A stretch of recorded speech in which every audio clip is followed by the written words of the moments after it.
What is the success rate of responding to the procedural fairness letters? That's the topic of the day. I am Niladri Mukherjee. I am a regulated Canadian immigration consultant. I practice in Mississauga, Ontario, Canada. So, out of all the work that I do as an immigration consultant, responding to the procedural fairness letter is probably the most number of work that I do, and I like doing this, quite frankly, because this gives me the legal challenge. This gives me the opportunity to read through all the case laws and come out with a comprehensive answer. To answer this question outrightly without any explanation, I would say the success ratio in my personal case, in my organizational case, is about 98%. So out of all these cases that I have handled between 2022 and 2023 so far, and these are actually quite a lot of number, only 2 cases are the ones where the clients faced a ban. Rest all these cases, the clients were saved, and obviously there are a few cases where we are pending decisions as well. But with the kind of work that went into it, I am sort of confident that those cases will be successful as well. But I am nobody to really comment on the success or the failure of the case. The decision is on IRCC.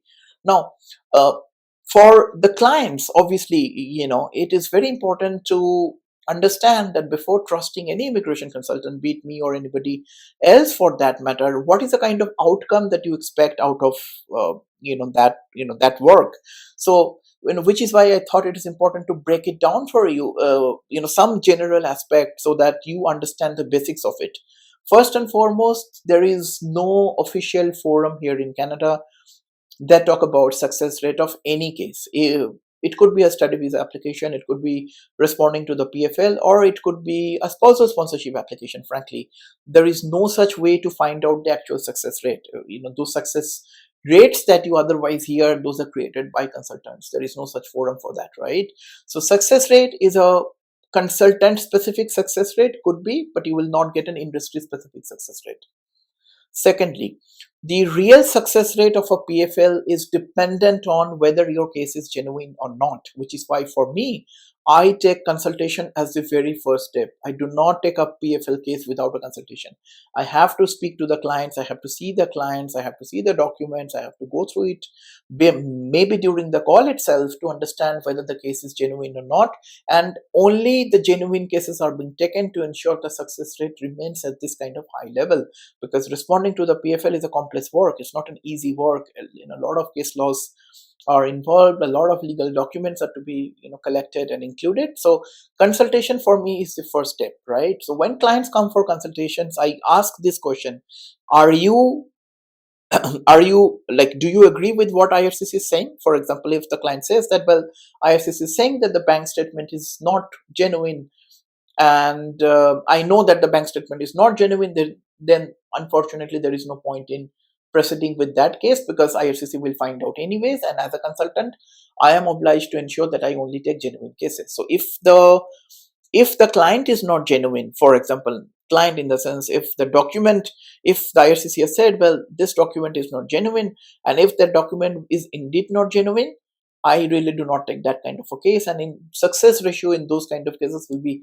absolutely zero, because no matter whatever explanation you write, whomsoever you blame, probably you will end up getting a ban anyways. There are few specific examples where the agent has worked keeping the client completely in dark. There have been a very few cases of success as well, but those are actually very few in number, right? So the fundamentals of the success rate is dependent on the nature of case.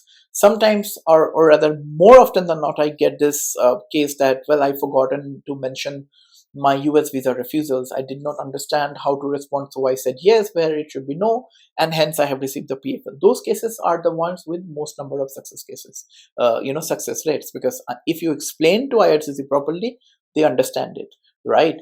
Thirdly, a very important factor for you to keep in mind is that when you receive the PFL, please don't jump onto the response right away. If you see any PFL, the average number of days that you get to respond is 10 days. Sometimes it is 7 days, sometimes it is 15 days, sometimes it is 30 days as well. Those many number of days are given to you for a reason. IRCC wants to know your side of the story with adequate explanation. Had it been a simple yes or no, they would have given you maybe 1 day or 2 days to respond, right?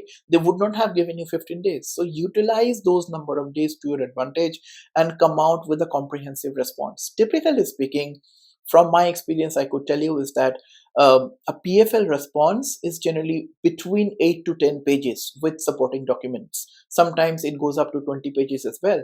But we have a documentation limit. Once we upload the file through either a web form or send an email to IRCC, there is a limit to which which we have to follow. So we cannot just add any and every document, and that obviously ensures that the relevancy of the document reduces as well. So add only relevant document, but the explanation has to be very, very solid for IRCC to even take that case quite seriously, right? So utilize the number of days that you receive while responding to the PFL, and just don't respond to the PFL right away saying that, well, it's not my fault, it's my agent who had made this mistake, so please save me. IRCC is not looking to hear that kind of a response. They need proper explanation. How you respond to that PFL, so this is exactly from my previous point, how you respond to the PFL really determines the success or the failure of the case, right? It is a legal case, if you will, and consider this as your very last chance to save your application from IRCC. You do not want to be banned from Canada. If you are banned from Canada, your gateway to many major countries, including US, including Australia, New Zealand, and UK, are shut for these many number of years, which is 5 years, right? So you do not want to be banned from Canada. If you have received a PFL, make sure to put together a very strong document to send to the IRCC. Review the document at your end as many number of times as possible. Review with a fresh mind the next day, maybe, if that's the situation demands, and then send the response to IRCC.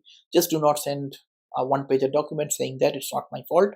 So the preparedness plays a very, very important role and determines the success or the failure of this case. But to conclude this video, if you have received a PFL, and this is just in line with the very first video that I have made on PFL that I'm going to link down in the description so that you go through the main video to understand the crux of it. So if you have not done anything incorrect by yourself, possibility of success is very, very high.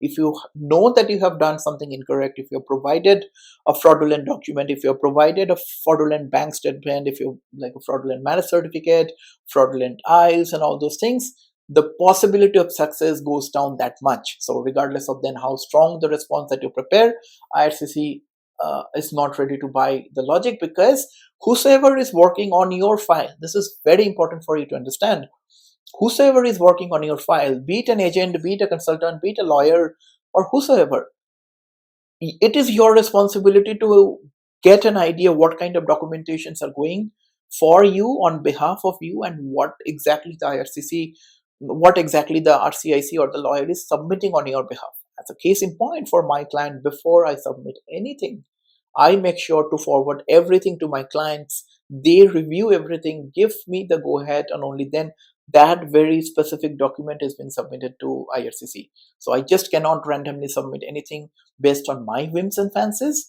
The clients are the one that will give me the go ahead, obviously after I am myself am convinced with the document. So make sure whosoever you're working with is sharing those documents with you. Go through everything. Check the basic thing like the spelling of your name, your date of birth, and all the information that is on the file. So before you end up blaming the consultant, before you end up blaming the agent, if you're working with somebody, if you're planning to start any kind of a working association, make sure to check with him or her that, you know what, I do understand that you are maybe, you may be in Canada, I may be in Kenya, for example. Yet I want to be ensured that I review everything before you submit the file. So make sure you have that kind of an open-ended communication, because in the end, it's your file, it's your life. So the responsibility really lies on you to ensure that every possible correct information is being transmitted to IRCC. I hope this gives you an idea as to how this whole process works. If you have unfortunately received an IRCC, a PFL from IRCC, this is not really an end of the world, frankly speaking. If you are not at fault, you will be safe provided a proper response is given. Come for a consultation. Definitely, that's the first step. And after that, we can take the subsequent steps if you feel like. But if you come to the consultation, I will be in a position to review all your documents, to tell you what needs to be done and exactly why and how, right? So hopefully this helps, and I will see you in the next one, guys. Bye now. Cheers.